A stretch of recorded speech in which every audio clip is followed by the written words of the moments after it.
I says when you go to fire and your skin burns, it becomes numb, it becomes desensitized and you don't feel the pain. So I'll taste the fire once and then finished. Allah. And she says, but Allah says when your skin has burned and you think it can burn no more, we will give you a new skin. So then I knew that I was going to be a Muslim. I actually took my shahada and I went back and said to my father, look, I can't do this business no more. My father said to me, can't you do it for just 6 more weeks? I said, I can't do it for 1 more minute. I'm done. Allah. And then he says, right, get out. Subhanallah. اللهم ثبتهم على الإيمان وارزقهم أعلى الجنان كما رزقتهم هداية القرآن. بالقران اهتديت. بالقران اهتديت في رحمه تحلو الحياة شوقا إلى المولى هداي أسلمت روحي للإله نور الحنايا والطلوع لله أعلنت الرجوع آياته تغدو شموع ويفيض في قلبي سنا نور الحنايا والطلوع لله أعلنت الرجوع آياته تغدو شموع ويفيض في قلبي سنا.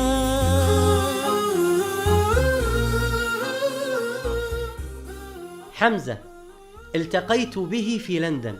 حمزه الذي عاش طفولة صعبة، ضحى بكل ما حوله في هذه الدنيا لأجل الإسلام والآخرة. Assalamu alaikum. My name's Hamza Mayat, previously known as Darren Mayat. I'm 40 years old. I live in London. I embraced Islam when I was 27 years of age. I grew up in South Wales. My parents moved there when I was, I think, 6 years of age.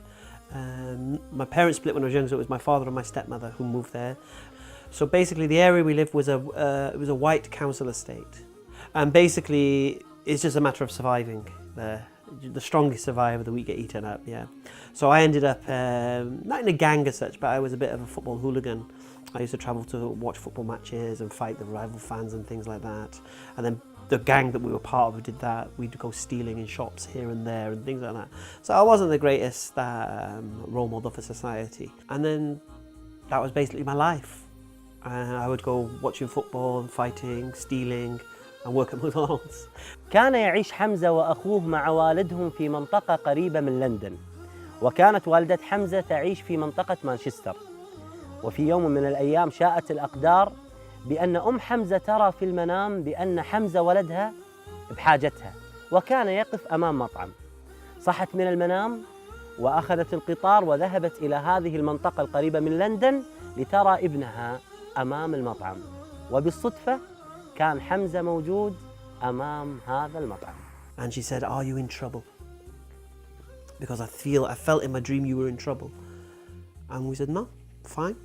Because like I say, my life I had was normal. We don't really have trouble in that way. And then she wrote her number down and she gave me on this little bit of paper. And she said, if you're ever in trouble, call me and I'm here for you. And she left. I went back to Manchester. And that was the end of that. Me and my brother was shocked. But I kept this number. And 2 weeks later, I needed this number. ما الحدث الذي جعلك تحتاج إلى رقم والدتك؟ Well, what happened is when I went to this shop to steal, I take a big bar of chocolate and I put it into my coat and I leave. I hear these running footsteps and I thought it was somebody running for a taxi. Hand on my shoulder, this lady, can you come back into the store? Is going back into the store. My father comes from the shop next door. Now, I didn't know my father was shopping in this shop. And he seen me, but I didn't see him. So they took me into the store. And I'm in the office and they say his parents are outside. I was like, no, please don't let them in, don't let them in. And they said, oh, they've promised to behave. So they let them in. My father punched me and my stepmother was strangling me with my scarf. Now, the reason I say Qatar, if he didn't come out of that shop next door, then he wouldn't have known. Allahu Akbar. But he did. So subhanallah. So this is when I realized I'm in trouble. And like I said, I had this paper from my mother that said, if you're ever in trouble. And now here's Qatar again. If she didn't come down on that train after her dream, I wouldn't have this paper to get out of this trouble. So it's like it was new. It was coming. MashaAllah. And I phoned her, and she said, no problem. I don't care what you've done. Yeah, just come. Just come. I'll help you. And so, mashallah, I jumped on the train, arrived in Manchester. فانتقلت معيشة حمزة إلى مانشستر، ودخل مع أمه هناك لمحل بيع الملابس، وكان هذا المحل له أثر كبير في قصتنا. So whilst I was there, my mother, she decided to ask the manager of the shop, or the owner of the shop, should I say, can you give him a job? Hamza came to the shop with his mother. We didn't, at that time, employ boys. It was mainly girls working in the shop. But his mother was very, very persuasive. And she persuaded me and my sister, who we jointly owned the business, to employ Hamza. So he spoke to his sister and they decided to give me a chance. So basically I started work there on Saturdays. So each Saturday I would go there and work the day. He was an excellent salesman. We decided to employ him full-time, that's 6 days a week. And regularly he came to my house with me and he went buying with me. He ate with us. He became very, very close with me, not only myself, with my whole family. أنت سمعت آيات تأثرت بها، ما هي الآية التي أثرت على قلب حمزة قبل الإسلام؟ The first time I heard any Quran was when I was working in a shop in Manchester. And my boss, my friend's sister came to visit him. And she was trying to give me dawah about Islam. Your brother Faisal. My brother Faisal, yes. Yeah. She was trying to give me dawah about Islam. And to be honest with you, I wasn't interested in listening at that time. I was young. I wasn't really bothered about God telling me to do anything. So I was a little bit cocky and I was a little bit trying to be a bit smart. So I said to her, look, you think I'm going to hellfire, isn't it, if I don't become a Muslim? She goes, yes, I believe that. I says, okay. So what? I says, when you go to fire and your skin burns, it becomes numb, it becomes desensitized and you don't feel the pain. So I'll taste the fire once and then finished. Allah. And she says, but Allah says, when your skin has burned and you think it can burn no more, we will give you a new skin to burn again. نعم هذه الآية سبحان الله في سورة النساء. الله سبحانه وتعالى يقول إن الذين كفروا بآياتنا سوف نصليهم نارا كلما نضجت جلودهم بدلناهم جلودا غيرها ليذوقوا العذاب. سبحان الله. آي من القرآن لها بروحي صدى وفاضت العينان تجيب ذاك النداء ثبتني يا الله على طريق الهدى ثبتني يا الله على طريق الهدى فكل ما أخشى سوء الختام غدا.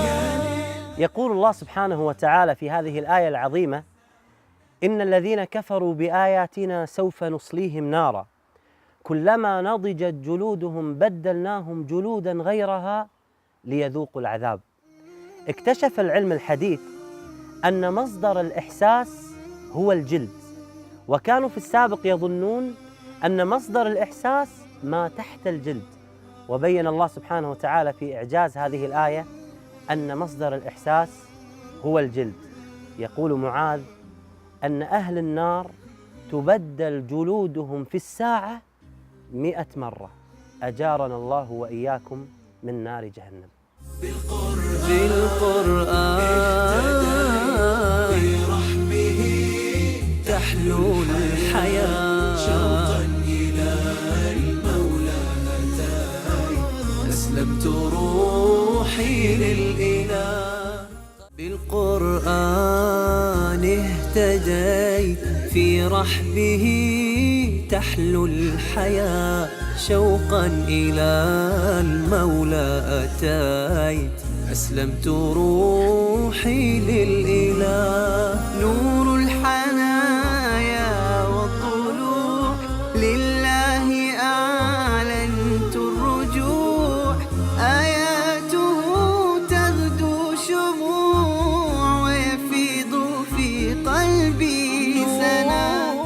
لم يكن فيصل صديق حمزة يتحدث عن الإسلام أمامه أبداً في فترة عملهم في مانشستر، ولكن عندما انتقل فيصل إلى لندن تغيرت الأحوال تماماً.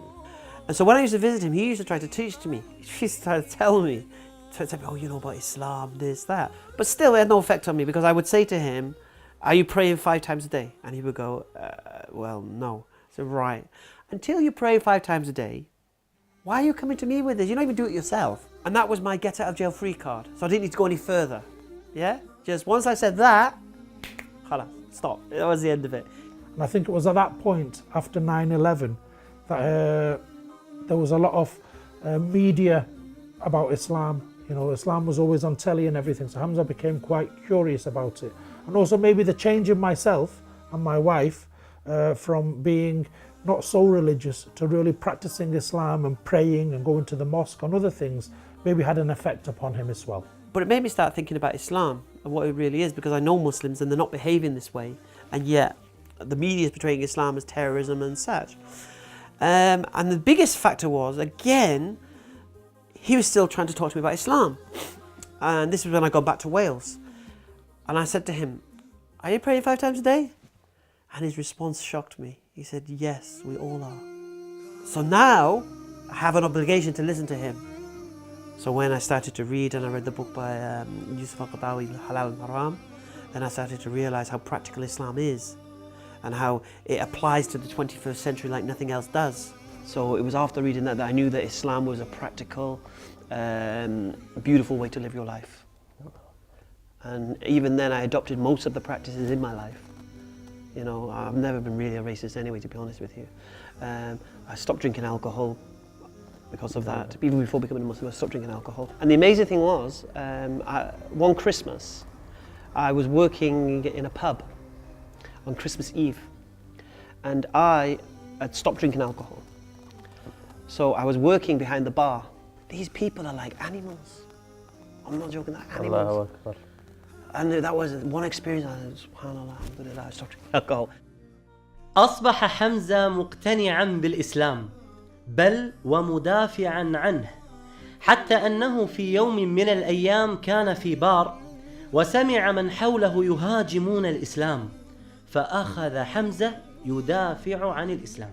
Islam doesn't teach us. Islam says you kill one human is like killing all of humanity, and all of these teachings can't kill civilians. Even in jihad, even in war, there's conditions of civilians and trees and this and that, and people working in the fields. There's so much conditions. I mean, to fly a plane into a load of civilians, for me, it didn't match this description. And they said, "Are you a Muslim?" And I'm like, "No, I'm not Muslim." They said, "Why aren't you a Muslim?"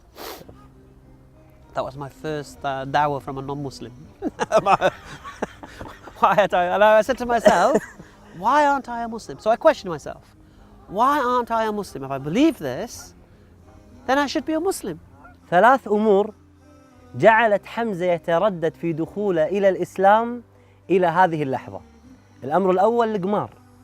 الأمر الثاني صديقته اللي عاش معاها 6 سنوات وله منها طفلين. الأمر الثالث مصدر رزقه، وهو كان يتعامل مع والده بالربا. My business was finance, riba, yeah? Dealing in interest, loans, mortgages and things like that. And I knew if I became Muslim, I'm going to lose my income. I'm going to lose my job. I'm not going to have it's going to finish. Then after that, I go on to a business call to go and see a finance client about, you know, the car finance. Sorry, about a loan or mortgage it was. And I'm driving my car and it's raining really heavily. And I didn't realize that they'd cordoned off the fast lane. And then I'm like, into these cones scattering everywhere, and I skidded to a stop. And I was sat there in my car, rain pouring on my car, and I'm saying, I could have died. I could have died right now. علم حمزة أنه لو مات سيفقد كل متع الدنيا، فلماذا لا يفقدهم الآن لأجل الإسلام؟ And then that's when I realized, you know what? There's no need to wait. I need to become a Muslim. هنا تذكر حمزة أول آية سمعها: إن الذين كفروا بآياتنا سوف نصليهم نارا كلما نضجت جلودهم بدلناهم جلودا غيرها ليذوقوا العذاب إن الله كان عزيزا حكيما. It was only later when I was convinced the Quran was the word of Allah that I seen that verse in there that I think, oh, subhanallah. Back then she wasn't just giving me her words, she was giving me Allah's words. Because the main reason I embraced Islam, and this is the main reason, this is the honest reason, I didn't want to burn. Once I became convinced, once I had yaqeen for the nar, for the fire, subhanallah, I want to escape that fire. What do I have to do? What do I have to do? Subhanallah. And that's when I decided to go down to my friends again in London, surprise him. And that was basically it, really. And I was sat with him and I was saying, look, you know, what am I going to do? I believe Islam is the truth, but I'm going to lose my business. I'm going to lose my girlfriend, where I live. What am I going to do? At the same time, I said, listen, don't worry about anything, yeah? My brother's a solicitor, he's got an office there, we can find you a job, it's no problem. And because I've known him so long, it was no problem for him to stay with me and give him the support. And not only support from myself, the big Muslim community that is here in London as well. And that alleviated everything. That removed all of the cloud that was covering it. So I told him what it would entail, what would happen. So he came to my house, my wife was with me at the time, and he took the Shahada at my house. After I took my Shahada, I said to him, now what? نعم. And he said, begin your journey. ما شاء الله. That's it. I said, what do I do now? He goes, well, that's it, you're Muslim, now I need to go learn. And that's when I started to eat books and read and study and research and go to circles and discover. Do you get me? نعم.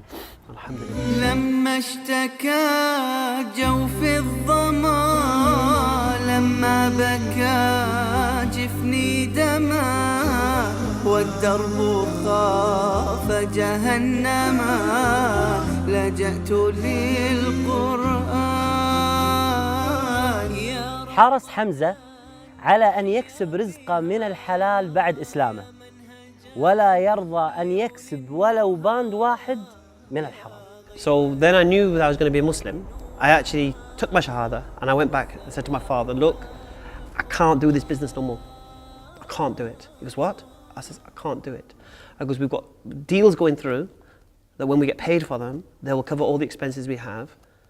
So right now, but the business has to finish because I can't do it no more. My father said to me, can't you do it for just 6 more weeks? I said, I can't do it for 1 more minute. I'm done. Allahu Akbar.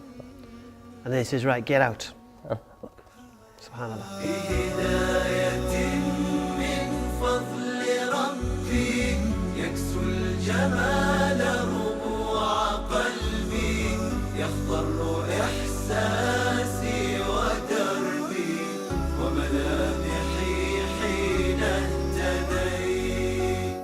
The brother Ibrahim, who was my Amir here at the mosque, he said to me, look, put your stall here. We'll have it like a shop. Come to the masjid, work in the mornings here in the masjid, answering the phone, seeing any inquiries, and at the same time do your shop. And then on Jummah, alhamdulillah, you can make a little bit. Because like I say, you don't need to make thousands and thousands, just to eat, alhamdulillah. اهتم حمزة بالعمل الدعوي بشكل كبير، فهو في كل أيام العطل ينزل للسوق للتعريف بالإسلام. Alhamdulillah, in the marketplace, maybe 120 Shahada. ما شاء الله. Maybe 120 Shahada. ما شاء الله. ما شاء Just الله. people. ما شاء الله. Yeah. Now these people are just shopping. What I'll say to my brothers and sisters in humanity, don't believe the hype. Islam is not what you're told Islam is. You need to discover it for yourself. You need to read the Quran for yourself. You need to question who is the author of this Quran. And once you accept that this could not have been authored by a man in the 7th century, then you need to find out who did. Well, my wish basically is to have a shop that is exactly this, but at the same time with books and with things so people can learn about Islam, non-Muslim can come in and learn about Islam. And at the same time, you see, it's not just supporting non-Muslims, it's Muslims, yeah? For example, we have mosques, we have madrasas, they need, abayas, they need kamisas, they need this, they need that. And at the same time, they need to learn about their religion. So they need access to this kind of thing as well. So for me, alhamdulillah, my wish would be to have a shop that could provide this service to the non-Muslims and to the Muslims.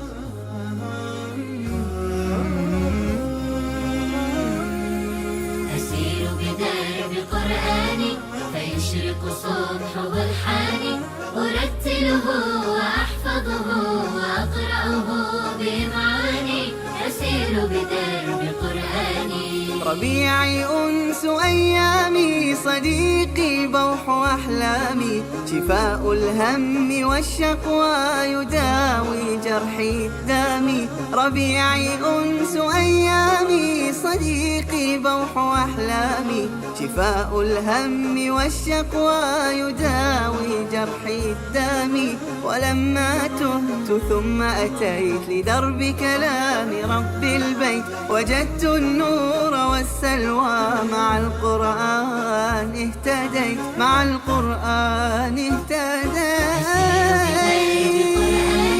فيشرق صبحه الحاني، أرتله وأحفظه وأقرأه بمعاني، أسير بدرب